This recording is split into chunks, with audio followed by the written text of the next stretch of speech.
KBR park చుట్టూ traffic సమస్యకు check పెట్టేలా ఫ్లైఓవర్లు అండర్ పాస్ల నిర్మాణానికి ప్రభుత్వం టెండర్లు వేయడానికి సిద్దమవుతుంది. 2-3 రోజుల్లోనే టెండర్లు మొదలు కానున్నాయని తెలుస్తోంది. కేబీఆర్ పార్క్ చుట్టూ మొత్తం 6 జంక్షన్లలో 6 అండర్ పాస్లు రానున్నాయి. ఒక పక్క నుంచి మరో పక్కకు ట్రాఫిక్ సమస్య లేకుండా 8 చోట్ల స్టీల్ బ్రిడ్జిలను నిర్మించనున్నారు. ఏడాదిన్నరలో ఈ పనులు పూర్తి చేయాలని బల్దియా అధికారులు టార్గెట్ పెట్టుకున్నారు. రోడ్ల వైడనింగ్ కోసం మొత్తం 87 ఆస్తులను సేకరిస్తున్నారు. ఇందులో మాజీ మంత్రి జానారెడ్డి, సినీ హీరో బాలకృష్ణకు ఆస్తులు కూడా ఉన్నాయి. జానారెడ్డి, బాలకృష్ణ నివాసాలకు ఇప్పటికే మార్కింగ్ చేశారు. టెండర్లు పూర్తి కాగానే పనులు షురూ అవుతాయి.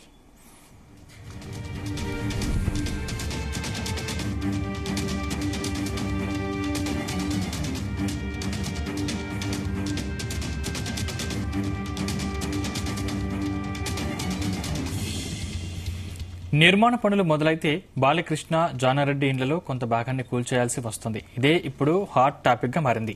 జానారెడ్డి, బాలకృష్ణ నివాసాలను టచ్ చేసే సాహసం రేవంత్ సర్కార్ చేస్తుందా అన్నది ఆసక్తిగా మారింది.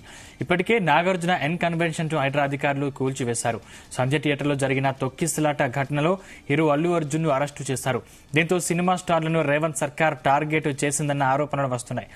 ఇలాంటి పరిస్థితుల్లో బాలకృష్ణ ఇంటి జోలికి వెళతారా అన్నది చర్చగా మారింది.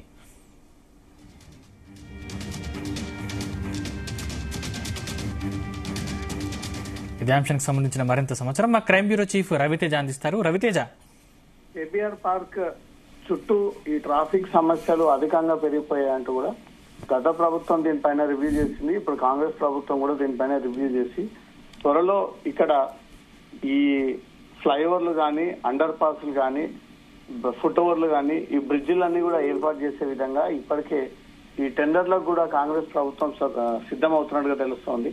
2-3 రోజుల్లో ఈ టెండర్లకు సంబంధించినటువంటి అధికారికంగా అఫీషియల్ గా వీళ్ళు జీవోలు కూడా రిలీజ్ చేసేటువంటి ఆలోచనలో ప్రభుత్వం కనబడుతోంది. మొత్తం 6 జంక్షన్ లో 6 అండర్ పాస్లు ట్రాఫిక్ సమస్య లేకుండా 8 చోట్ల స్టీల్ బ్రిడ్జిలను అధికార యంత్రాంగం ఇప్పటికే రివ్యూ చేసి ఏడాదిన్నరలో ఈ పనులన్నీ కూడా పూర్తి చేయాలని మొత్తం ఈ రోడ్ వైడనింగ్ సందర్భంగా బల్దియా అధికారులు 77 ఆస్తులను సేకరిస్తా ఉన్నారు. ఇందులో మాజీ మంత్రి జానారెడ్డి, సినీ హీరో బాలకృష్ణ ఆస్తులు కూడా ఉన్నట్టుగా గుర్తించడం జరిగింది. ఇప్పటికే బల్దియా అధికారులు ఇటు బాలకృష్ణ ఇంటికి, మాజీ మంత్రి జానారెడ్డి ఇంటికి సైతం మార్కింగ్ వేసుకొని రోడ్డు వెడల్పు ఎంత పోతే ఆ కటింగ్ లో కూడా రివ్యూ నిర్వహించి దానికి మెజర్మెంట్ వేసుకొని దానిపైన మార్కింగ్ కూడా వేసుకొని వెళ్లారు. ఏ క్షణంలోనైనా బాలకృష్ణ ఇల్లు, ఇటు జానారెడ్డి ఇంట్లో కూడా ఈ బుల్డోజర్లను దింపి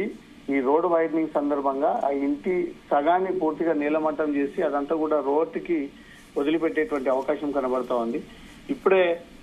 ఇప్పటికే ఈ నిర్మాణాలు పనులు మొదలైతే బాలకృష్ణ, జానారెడ్డి ఇళ్లలో కూడా కొంత భాగాన్ని కూల్చివేయాల్సి వస్తున్నట్టు కూడా ఇప్పుడు ఈ సబ్జెక్ట్ హాట్ టాపిక్ గా మారింది. జానారెడ్డి నిన్న బల్దియా అధికారులు అక్కడికి చేరుకొని మార్కింగ్ వేస్తా ఉండగా తన ఇంటిని కూల్చేటువంటి ధైర్యం ఎవరికుంది?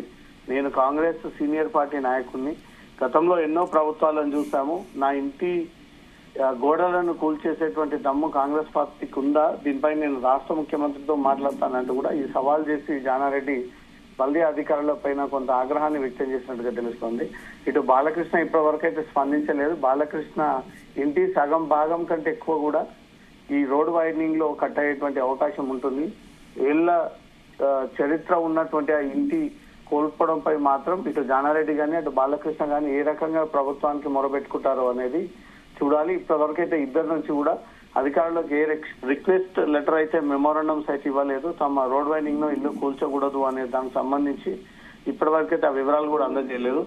ప్రభుత్వం ఈ కేబీఆర్ పార్క్ చుట్టుపక్కల ఉన్నటువంటి అన్ని రోడ్లపై కూడా ఎక్కడ ట్రాఫిక్ కనీసం సెకండ్స్ లో కూడా నిలబడకుండా అవసరమైన చోట ఫ్లైఓవర్లు ఏర్పాటు చేయడము, కొన్ని చోట్ల అండర్ పాస్లు ఏర్పాటు చేసి అటు బేగంపేట క్యాంప్ ఆఫీస్ వైపు వెళ్లేటువంటి రహదారి, ఇటు జూబ్లీహిల్స్ చెక్ పోస్ట్ నుంచి మాదాపూర్ వెళ్లేటువంటి రహదారి, ఇటు కేర్ ఆసుపత్రి సమీపంలో ఉన్నటువంటి ఇల్లు, జూబ్లీహిల్స్ అపోలో ఆసుపత్రి డౌన్ ప్రాంగణంలో, అటు నాలాపేట్ షేక్ టోలీచౌకి వెళ్లేటువంటి ప్రాంగణంలో కూడా ఈ ట్రాఫిక్ ఉండకూడదు అనే దానిపై కూడా రాష్ట్ర ప్రభుత్వం ఈ ప్రాజెక్ట్ ని ప్రతిష్టాత్మకంగా చేపడుతూ ఈ అండర్ పాస్లు, కేబుల్ బ్రిడ్జ్లు, ఫ్లైఓవర్ల ఏర్పాట్లకు సిద్ధమవుతా ఉన్నాయి.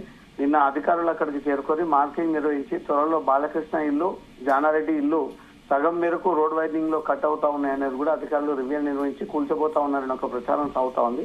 2-3 రోజుల్లో ఈ కూల్చివేతలకు సంబంధించి, నిర్మాణాలకు సంబంధించి కూడా అధికారికంగా ప్రభుత్వం నుంచి జీవోలు వెలువడినటువంటి వెంటనే టెండర్లని కైవసం చేసుకోవడానికి కూడా పెద్ద పెద్ద రియల్ ఎస్టేట్ కన్స్ట్రక్షన్స్ కంపెనీలు, వ్యాపారవేత్తలు ఎక్కువగా మొగ్గు చూపుతా ఉన్నారు. ఎందుకంటే ప్రభుత్వం చేపడుతున్నటువంటి ప్రాజెక్ట్ కాబట్టి అనుకున్న తీరులో డబ్బులు రావడము, పని వర్క్ కూడా స్పీడ్ అవ్వడంతో మాత్రం 2-3 రోజుల్లో ఈ టెండర్ ప్రక్రియ పూర్తయిన తర్వాత ఈ వచ్చే వారంలో ఈ కూల్చివేతల ప్రక్రియ స్టార్ట్ అవ్వడంతో పాటు ఈ కూల్చివేత పూర్తి స్థాయిలో పూర్తయిన తర్వాత కట్టడాలకు సంబంధించినటువంటి పనులు కూడా శరవేగంగా జరిగేటువంటి అవకాశం ఉంది. సందీప్, ఈ మధ్యలో మనం చూస్తామంటే నాగార్జున అండ్ కన్వెన్షన్స్ కావచ్చు, లేకపోతే సంధ్యా థియేటర్ తొక్కిస్లాట్లో అల్లు అర్జున్ కావచ్చు, మొత్తం మీద ఇప్పుడు బాలకృష్ణ కావచ్చు, అంటే ఇవన్నిటికి సంబంధించి రేవంత్ సర్కార్ సినీ ఇండస్ట్రీకి సంబంధించిన వాళ్ళని టార్గెట్ చేస్తున్నారు అనే ఆరోపణలు కూడా వినిపిస్తున్నాయి కదా. ఈ ప్రచారం అయితే సాగుతా ఉంది. రేవంత్ రెడ్డి సర్కార్ అధికారంలోకి వచ్చిన తర్వాత సినిమా పెద్దలంతా కూడా రాష్ట్ర ప్రభుత్వం గ్రిప్ లో తెచ్చుకునేటువంటి ప్రయత్నాలు చేస్తూ ఉంది. గతంలో బీఆర్ఎస్ ఏ రకంగా సినిమా పెద్దల పట్ల పూర్తి స్థాయిలో పార్టీ చెప్పిన విధంగానే అటు సినీ ప్రముఖులు నడుచుకున్నారో, అది కాంగ్రెస్ పార్టీ అధికారంలోకి వచ్చిన తర్వాత ఎవరు కూడా పార్టీకి ఆ విలువ ఇవ్వడము, ముఖ్యమంత్రిని కనీసం కలిసి ఈ అభినందనలు తెలియజేసినటువంటి సందర్భాలు కూడా లేవు. కాబట్టి ఇవన్నీ కూడా రాష్ట్ర ప్రభుత్వం దృష్టిలో పెట్టుకొని ఈ సినిమా వారిపైన కక్ష తీర్చుకుంటా ఉన్నారు రాష్ట్ర ప్రభుత్వం అంటూ కూడా జోరుగా ప్రచారం సాగుతా ఉంది. ప్రభుత్వం ఒక వ్యక్తి పైన కక్ష తీసుకోవాల్సినటువంటి అవసరం ఉండదు, కానీ జరుగుతున్నటువంటి పరిణామాల ఆ రకంగా ఉండడంతో మాత్రం పబ్లిక్ లో అనేక అనుమానాలు వ్యక్తం అవుతా ఉన్నాయి. హైదరాబాద్ నగర వ్యాప్తంగా ఇన్ని అక్రమాలున్నా మొదట ఎన్ కన్వెన్షన్ నుంచే ఈ కూల్చివేతలు స్టార్ట్ అయ్యాయి. అంటే పెద్ద పెద్ద కుటుంబాలని కొడితే చిన్నవారంతా కూడా ప్రభుత్వం ఆధీనంలోకి వచ్చేసి చెప్పిన విధంగా ఒప్పుకుంటారు అనే విషయంలో ప్రభుత్వం ఈ రకంగా అవలంబిస్తుందని ఒక ప్రచారం సాగుతోంది. మొదట ఎన్ కన్వెన్షన్ కూల్చివేత, నిన్న సంధ్యా థియేటర్ జరిగినటువంటి తొక్కిసలాటలు, అల్లు అర్జున్ అరెస్ట్ చేయడము, ఇప్పుడు బాలకృష్ణ లాంటి సినీ నటుని సైతం ప్రభుత్వం టార్గెట్ చేసి రేవంత్ సర్కార్ కక్ష తీసుకోబోతుంది అంటూ మాత్రం ఈ నెగిటివ్ ట్రోలింగ్స్ అయితే ప్రచారం జోరుగా సాగుతోంది. ఇవన్నీ కూడా ఇవి చట్టానికి వ్యతిరేకంగా జరుగుతున్నటువంటి యాక్టివిటీస్ కాబట్టి సొంతంగా ప్రభుత్వం లేదా ముఖ్యమంత్రి టార్గెట్ చేసి ఏదైనా ఇల్లీగల్ యాక్టివిటీకి పాల్పడితే అది నిజంగానే కక్ష తీర్చుకున్నటువంటి దొరిలో కనబడుతోంది. అంటే ఎన్ కన్వెన్షన్ చెరువు సమీపంలో దాన్ని నిర్మాణం చేసి మొత్తం పూర్తి స్థాయిలో ఆక్రమణకు గురి చేసి వాటర్ ఫ్లో సరిగ్గా లేకుండా అడ్డుకునేటువంటి ప్రయత్నం చేసినందుకు హైదరాబాద్ దాన్ని కూల్చివేయడము, ఇటు సంధ్యా థియేటర్ వద్ద జరిగినటువంటి ఘటనలో అల్లు అర్జున్ సమాచారం ఇవ్వకుండా బౌన్సర్లు చేసినటువంటి హడావిడి కారణంగా చనిపోయినటువంటి ఘటనలో కూడా అల్లు అర్జునే బాధ్యుణ్ణి చేసి పోలీసులు అరెస్ట్ చేసి అతన్ని జైలుకి పంపించడం జరిగింది.